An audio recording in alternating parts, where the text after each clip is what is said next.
Bismillahirrahmanirrahim. Assalamualaikum warahmatullahi wabarakatuh. Yang saya hormati para guru besar, para dosen, para alumni, dan seluruh peserta seminar program Doktor Ilmu Hukum Universitas Airlangga.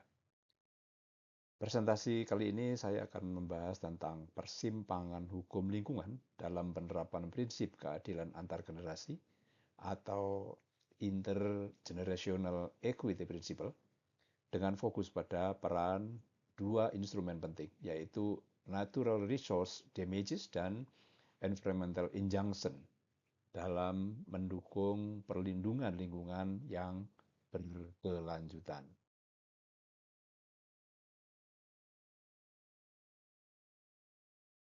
Kita mulai dengan sebuah kutipan dan narasi yang sangat kuat dari Al Gore.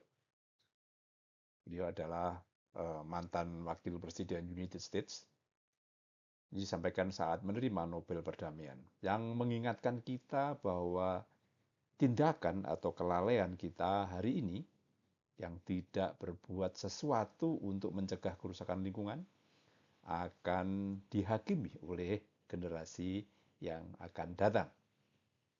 Kita masih ingat bahwa ada prinsip bumi, lingkungan hidup ini adalah warisan dari anak cucu kita.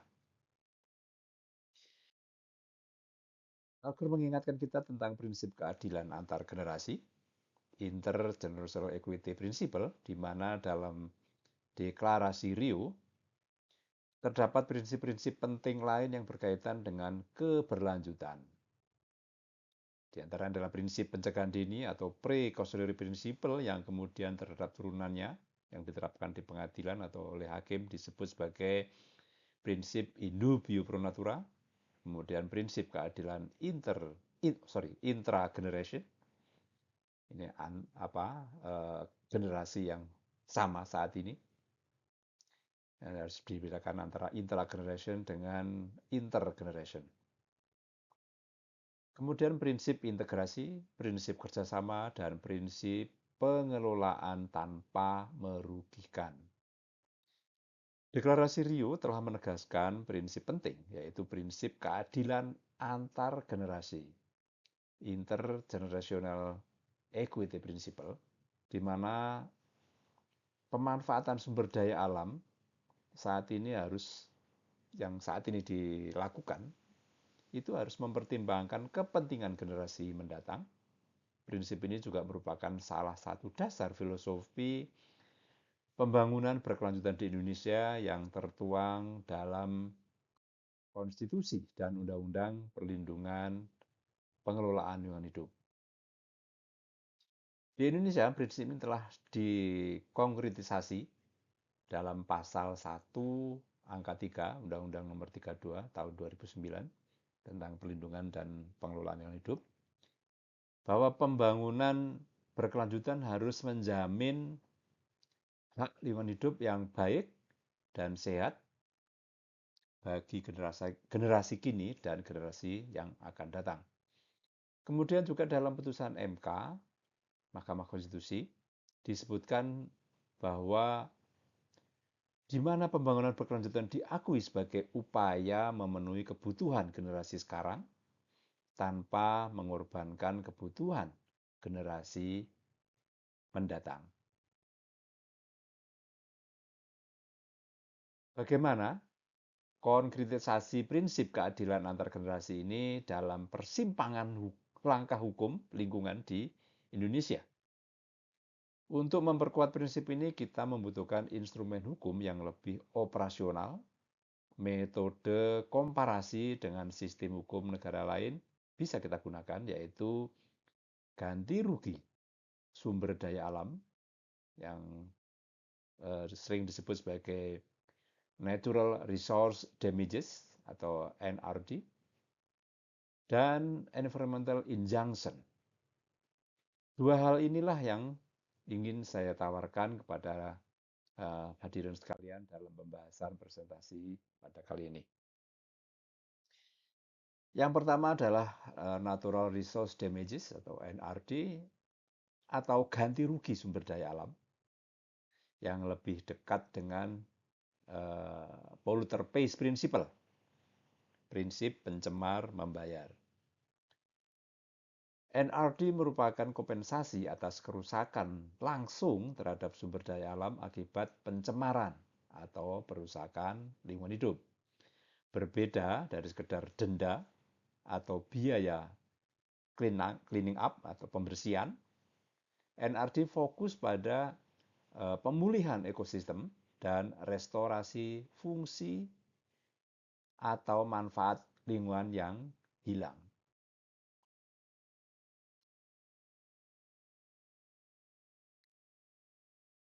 Gambaran NRD bila perusahaan buang sampah ini gambaran secara umum ini. Apabila perusahaan membuang sampah atau limbah ya, tanpa instalasi pengolah limbah sehingga mencemari sungai, maka perusahaan tersebut dapat dikenakan NRD untuk mengganti kerusakan ekosistem sungai. Contoh NRD di Amerika dan Eropa. Di Amerika pengaturan NRD terdapat dalam Comprehensive Environmental Response Compensation and Liability Act. Ya, ini ada undang-undangnya tahun 80. Dan di Eropa dalam Environmental Liability Directive tahun 2004, prinsipnya adalah pencemar harus membayar biaya kerusakan alam, termasuk biaya restorasi dan kehilangan manfaat. Ini adalah penerapan polluter pays principle. Kemudian ada contoh landmark decision atau landmark case yang terkait dengan NRD. Beberapa kasus penting yang perlu kita pelajari adalah di Eropa ini ada kaitannya ada kasus European Commission versus Italy, dan di Amerika United States versus Monsanto tahun 88 ini. Dari dua contoh kasus ini menunjukkan bagaimana NRD ditegakkan dan mendorong perusahaan untuk lebih bertanggung jawab terhadap dampak lingkungan hidup. Kemudian juga ini beberapa contoh kasus lain juga menerapkan NRD meskipun terdapat perbedaan redaksional. Misalnya di Amerika yang tadi sudah kita lihat di slide sebelumnya, ini penerapan prinsip pencemar membayar untuk biaya pemulihan dan kompensasi. Kemudian di Kanada ada penerapan pencemar wajib membiayai remediasi kerusakan sumber air dan tanah. Ini di kasus kerusakan habitat ikan di British Columbia. Kemudian di Australia ini ada kapal yang namanya Seneng One ini yang merusak Great Barrier Reef. Ini diterapkan tanggung jawab ya, prinsip pertanggungjawaban atas kerusakan lingkungan dan ekosistem yang penting. Kemudian di Uni Eropa juga ini terkait dengan kasus polusi air tanah di Jerman ini diterapkan prinsip NRD terkait dengan pertanggungjawaban atas kerusakan air, tanah, dan spesies alami. Bagaimana penerapan konsep serupa di Indonesia? Ini kalau kita lihat di Indonesia ini mulai mengarah ke penerapan konsep yang serupa. Tapi tak hanya dalam prosedur hukum perdata, namun juga melalui prosedur hukum pidana. Misalnya dalam putusan pidana khusus, ini pidana korupsi, terkait dengan kasus IUP, izin usaha pertambangan nikel. Kemudian juga ini yang tahun lalu diputus di Mahkamah Agung, putusan PK nomor 1277 PK, pidana khusus, ini kasus dengan terdakwa Surya Darmadi. Dari dua kasus ini kita melihat bahwa kerugian perekonomian negara akibat kerusakan lingkungan diperhitungkan dalam putusan. Jadi ini bukan kerugian keuangan negara yang lazim dibuktikan dalam tindak pidana korupsi, tetapi adalah kerugian perekonomian negara. Contoh kasus yang ada di Indonesia ada beberapa yang perlu kita kemukakan tentang penerapan NRD.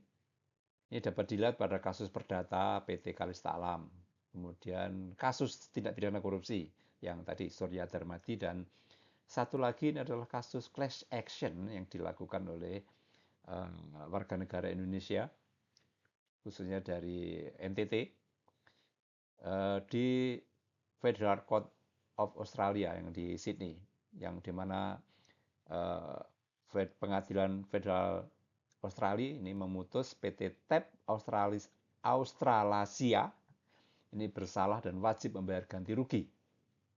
Ini pertimbangan hakimnya yaitu David Yates. Tumpahan minyak Montana yang berdampak ke wilayah NTT ini jaraknya sekitar 250 km dari wilayah pesisir di pulau-pulau di NTT, dari terutama Pulau Rote, dan secara material berkontribusi atas rusaknya rumput laut. Jadi sebenarnya di dalam PT TAP Australasia ini juga ada duty of care, tetapi justru dilanggar. Sehingga diterapkanlah gabungan kerugian lingkungan dan perintah pemulihan lingkungan. Dan putusan ini berpotensi menjadi presiden bagi kasus-kasus pencemaran laut lintas batas. Dan ini tentunya makin ke depan akan bisa kita terapkan presiden ini untuk perlindungan lingkungan. Nah, kemudian kita bahas tentang instrumen hukum yang kedua, yaitu injunction. Definisi umum injunction adalah perintah pengadilan untuk menghentikan atau mencegah suatu tindakan. Syarat utama untuk mendapatkan injunction adalah adanya ancaman kerugian yang tidak dapat diperbaiki. Untuk lebih khusus, kita bahas environmental injunction. Dalam konteks hukum lingkungan, environmental injunction bertujuan untuk preventif, yaitu mencegah kerusakan sebelum terjadi, dan represif untuk menghentikan kerusakan yang sedang berlangsung. Ini bisa berbentuk preliminary injunction, permanen, mandatory, atau prohibitory environmental injunction. Contoh implementasi environmental injunction. Ini kalau kita bisa terapkan preliminary injunction dengan menghentikan proyek tanpa izin sampai dampaknya dikaji lebih lanjut. Kemudian juga permanent injunction atau permanent environmental injunction ini yang melarang pabrik untuk membuang limbah ke sungai. Contoh yang ketiga adalah mandatory environmental injunction, ini berupa perintah untuk reklamasi lahan yang dirusak. Apakah padanan environmental injunction di Indonesia? Dan apakah bisa disetarakan dengan putusan provisional dan rencana pemulihan? Bila kita lihat Perma 1 tahun 2023, environmental injunction ini memiliki padanan di Indonesia melalui putusan provisional. Ini ada pasal 58 di Perma 1 2023, dapat dipadankan sebagai preliminary environmental injunction. Sedangkan rencana pemulihan lingkungan hidup ini sebagaimana diatur dalam pasal 55 Perma 1 2023, maka putusan provisi dapat dipadankan dengan penerapan permanent environmental injunction maupun mandatory environmental injunction. Ketentuan dalam Perma 1 2023 tersebut memperlihatkan bahwa hukum acara kita telah berkembang mengadopsi mekanisme untuk melindungi lingkungan secara aktif dan langkah-langkah yang konkret yang lebih jelas dalam perencanaan pemulihan lingkungan hidup. Dan sebagai penutup, Natural Resources Damages atau NRD dan Environmental Injunction ini adalah instrumen yang bukan hanya bersifat remedial, tetapi strategis dalam menjaga keberlanjutan lingkungan dan menjamin keadilan antar generasi. Sebelum saya akhiri, terdapat sebait quotes. Hui avertit causam, avertit causatum futurum. Maknanya bisa secara umum, barang siapa merusak sebab, berarti menghancurkan akibat di masa depan. Atau dengan kata lain, pilihan aksi kita hari ini menentukan nasib bumi dan lingkungan hidup di masa mendatang.